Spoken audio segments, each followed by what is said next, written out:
৩,৫০০ টাকা যেখানে বাজারে নিলে নিমিষেই শেষ হয়ে যায়, সেখানে এই টাকার জন্য ৩টি জীবন নষ্ট হলো। ৩ জনের মধ্যে প্রাণ হারালো ২ জন। ১৬ বছর বয়সী মোহাম্মদ গোলাম রাব্বানী খান ওরফে তাজ শেওড়াপাড়ায় তার বড় খালা মরিয়ম বেগমের বাসায় যায়। কাজে ব্যস্ত থাকায় এ সুযোগে সে তার খালার মানিব্যাগ থেকে পুরাতন সাইকেল কেনার জন্য ৩,৫০০ টাকা চুরি করে।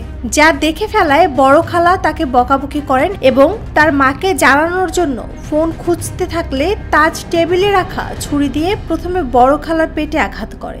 বড় বোনের চিৎকার শুনে সুফিয়া বেগম পাশের রুম হতে এসে বাধা দিতে চাইলে তাকেও ছুরি দিয়ে আঘাত করা হয়। এরপরও থামে না আপন ভাইয়ের ছেলে তাজ।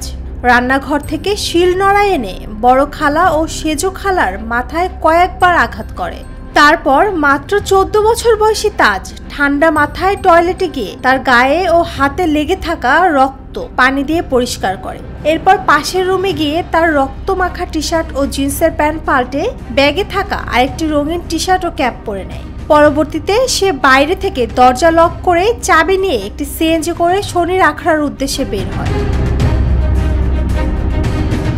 উক্ত ঘটনায় মরিয়ম বেগমের মেয়ে বাদী হয়ে মিরপুর থানায় একটি হত্যা মামলা করেন। ডিবি কর্মকর্তা নাসিরুল ইসলাম বলেন, সিসিটিভি ক্যামেরার ফুটেজ ও তথ্য প্রযুক্তি বিশ্লেষণ করে এই কিশোরকে শনাক্ত করা হয়। গতকাল গভীর রাতে ঝালকাঠির সদর উপজেলার আসিয়ার গ্রাম থেকে তাকে পরিবার সহ ঢাকা মহানগর গোয়েন্দা পুলিশের কার্যালয়ে নিয়ে আসা হয়। তাকে ব্যাপক জিজ্ঞাসাবাদের পর এই হত্যায় জড়িত থাকা বিষয়টি পুলিশের কাছে সে স্বীকার করে।